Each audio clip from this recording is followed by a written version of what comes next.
நீ விரும்புகிறபடி உனக்கு ஆக கடவது. நீ விரும்புகிறபடி உனக்கு ஆக கடவது. இன்று ஒருவேளை இந்த ஜெபத்துல இருக்கிற ஆண்டவருடைய பிள்ளைகளே, நீங்கள் ஏதோ ஒரு காரியத்தை விரும்பலாம். இந்த காரியம் எனக்கு நடந்தா நல்லா இருக்குமே, இந்த காரியம் என் பிள்ளையினுடைய வாழ்க்கையில நடந்தா நல்லா இருக்குமே. ஆனா அது உங்களுக்கு ரொம்ப தூரமா இருக்கலாம். அது நடப்பதற்கு உங்களுக்கு எந்த வழியும் இல்லாம இருக்கலாம். அது எப்படி பாஸ்டர் நான் விரும்புறது நடக்கும்? விரும்புறது நடக்கிறதுக்கு என்கிட்ட பணம் இல்லை, எனக்கு ஆள் பலம் இல்லை, எனக்கு நான் விரும்புகிறது கண்டிப்பா நடக்காது.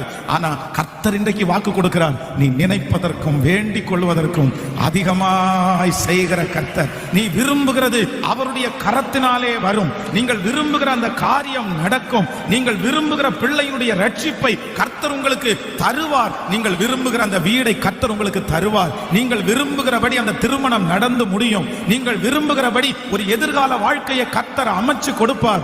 ஹல்லேலூயா. நான் இந்த பலிபீடத்திலிருந்து தீர்க்க தரிசனமாய் சொல்லுகிறேன், என் ஆண்டவருடைய பிள்ளையே, நீ விரும்புகிற காரியத்தை கர்த்தர் உங்களுக்கு கைகூடி வர பண்ணுவார். எல்லாரும் கையை மேல உயர்த்தி சத்தமாய் ஆமென். நான் நம்புகிறேன், நீங்கள் சொல்ல சொல்ல அந்த வாக்குத்தத்தம் நடக்கட்டும். அப்பா, என்னுடைய பிள்ளையை இப்பொழுது ஒரு அற்புதத்தை, அவங்க விரும்புகிற அந்த காரியம் நடக்கட்டும் ஆண்டவரே. அந்த விரும்புகிற காரியத்தை கர்த்தர் வாய்க்க செய்வீராக, வாய்க்க செய்வீராக.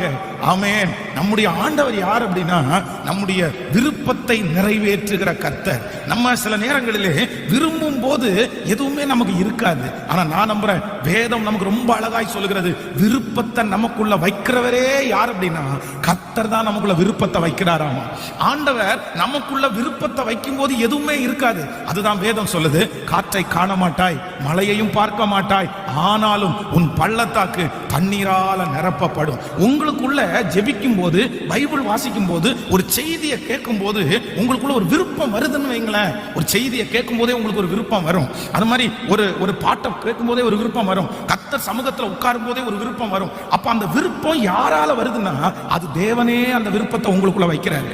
விருப்பத்தையும் ஆற்றலையும் வாஞ்சியையும் வைக்கிறவர் கர்த்தர். உடனே ஒரு ஆண்டவருடைய பிள்ளை வந்து அந்த விருப்பத்துக்கு நீங்க உயிர் கொடுக்கணும். நீங்க ஜெபத்தினால்தான் அதை உயிரை கொடுக்க முடியும். சிலர் வந்து நமக்கு எல்லாம் விரும்புறது நடக்குமா அப்படின்னு விட்டுருவாங்க. இல்ல இல்ல, விருப்பம் வந்துச்சுன்னா உடனே ஜெபிக்க ஆரம்பிக்கணும். ஆண்டவரே, எனக்கு இந்த மாதிரி ஒரு விருப்பம் வருது, இந்த மாதிரி செய்யலாம்னு நான் நினைக்கிறேன், நீங்க வாய்க்க பண்ணுங்க ஆண்டவரே, நீங்க என்ன ஆசீர்வதிங்க ஆண்டவரே. அந்த ஜெபத்திற்கு கர்த்தர் பதில் தர வல்லவராய் இருக்கிறார்.